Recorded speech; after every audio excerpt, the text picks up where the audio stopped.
Raul Lambino!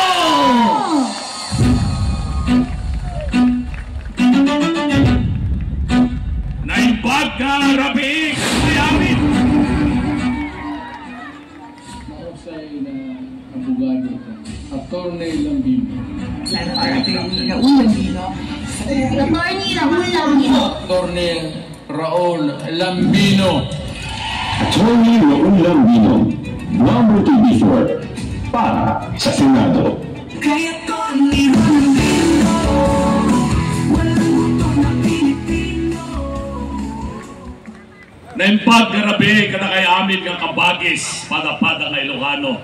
Masanto siya labit si kayo namin, Kapanayan ng Pangasinan. Maya pa, bengi kay Kungat. Mayong gabi kaninyong tanan at magandang gabi po sa ating lahat. Ako po ay isang abogadong probinsyano at aking kinakatawan ang mahigit 50 milyong Pilipinong magsasaka. Alam ko po yung gawain ng isang magsasaka. Ginagawa ko na po yan magmula nung bata ko hanggang ngayon. Hindi tulad po ng iba na nagsasabing meron silang puso para sa mga magsasaka pero hindi man lang nila nasubukan magbungkal ng lupa o kaya'y magpunta sa bukirin. Yan po yung aking buhay na ginagawa po ngayon. Kaya sa lahat po ng mga kapwa magsasaka sa buong Pilipinas, tayo po ang pinakamahirap na sektor sa buong Pilipinas. Ako po ang magiging boses po ninyo sa Senado.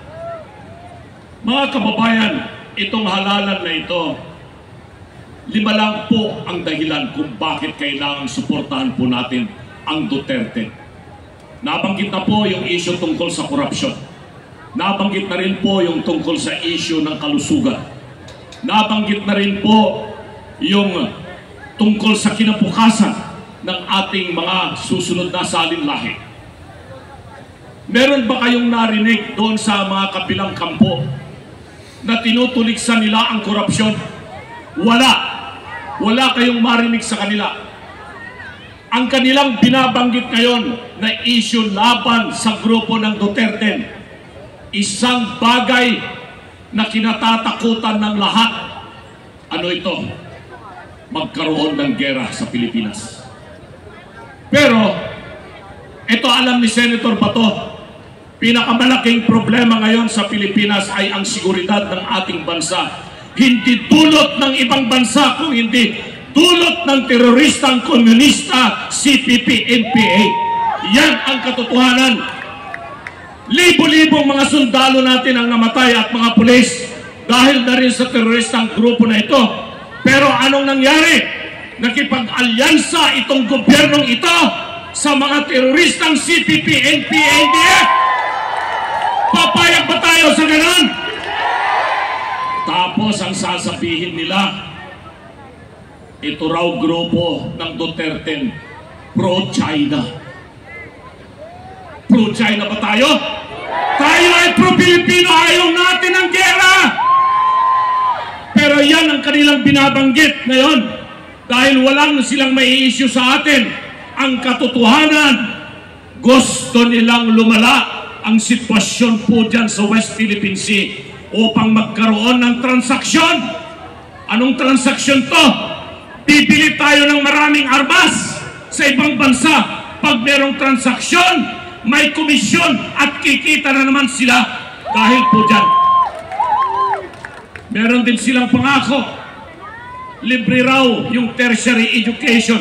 Ginawa na po yan ni Pangulong Duterte, di ba? Libre na po yung tertiary education. Tapos sasabihin nila, pangangalagaan daw nila yung mga overseas Filipino workers. Ginawa na rin po yan ng administrasyon. Meron na tayong Department of Migrant Workers. Pero ang hindi nila magawa, solusyonan yung mataas na presyo ng bilihin. Lalong-lalo na yung bigas. Dahil hanggang ngayon, importasyon pa rin ang gusto nila. Pag may importasyon, may transaksyon. Pag may transaksyon, may komisyon. Korupsyon po yan. At mamaya babangkitin niya ng mga ibang kandidato yung tungkol po dyan sa korupsyon. Ako po si Atty. Raul Lambino, hindi ko po pinangarap na maging senador, hindi po ako nanaginip. Pero hindi ko po matanggihan yung sinabi ni Tatay Digong, kailangan ka sa Senado, Atty. Lambino, dahil gigipitin nila ang pamilya Duterte tulad ng ginawa nila kay Tatay Digong, tulad ng ginawa nila kay BP Sara. Pag nanalo pa muli ang mga kalyado ng administrasyon na ito, tutuluyan po nilang papaaresto si BP Inday Sara, tutuluyan nilang matanggal siya bilang pangalawang Pangulo para hindi na po siya maging Pangulo ng Pilipinas sa 2020. Payag ba tayo doon? Kailangan po hindi lamang 3 senador doon sa Senado. Kailangan natin itong 10 kandidato ng Duterte. Noong una, nag-umpisa lang sa 3 yung kandidato sana. Naging 6, tapos naging 9, tapos naging 10. Meron pang gustong dumagdag na 4. 14 na ba?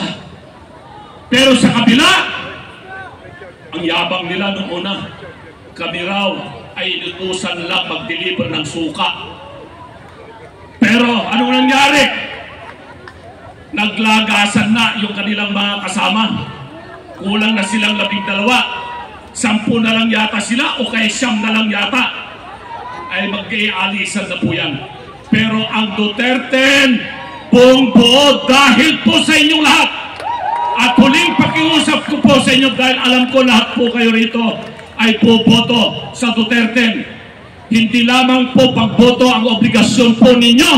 Ikampanya po nyo kami sa lahat ng ating mga kababayan. Itong nalalabing 2 araw, importante pong manalo ang Duterte sa Senado. Maraming salamat. Mabuhay ang sambayan ng Pilipino. Maraming salamat po, Atty. Raul